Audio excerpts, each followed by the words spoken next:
The facts are simply staggering. The Iraq inquiry called its first witness in 2009 and concluded its submissions in 2011 at a cost of £9 million to the British taxpayers and 4 years overdue.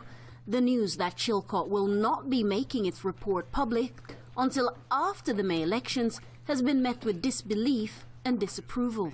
Despite denials from one of the Iraq War's chief architects, Tony Blair, and the current administration, there are many in the establishment, critics argue, who would be unhappy at the release of the report. It's obvious that Tony Blair will be criticised. It's obvious that other people, including Jack Straw, will be criticised. So they want to delay this as long as possible. And obviously, with an election in the offing, the Conservative Party all voted for the war.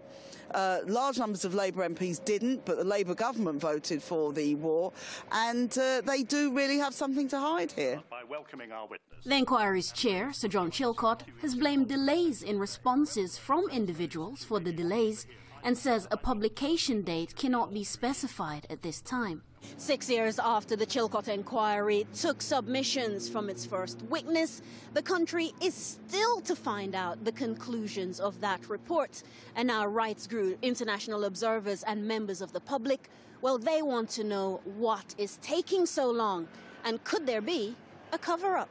It seems to me like the establishments on both sides of the Atlantic are covering up. Prime Minister Cameron yesterday claimed it was all to do with the previous government and it was nothing to do with him. That's what he said. It seems to me strange that the British government can have no influence over the production of this report. I'm not expecting them to write the report. That's down to Chilcot and his inquiry, but the report must come out. Until the inquiry makes its report public, the shadow of a cover-up will remain. With millions displaced, hundreds of thousands dead, and the region forever changed, the public certainly have a right to know.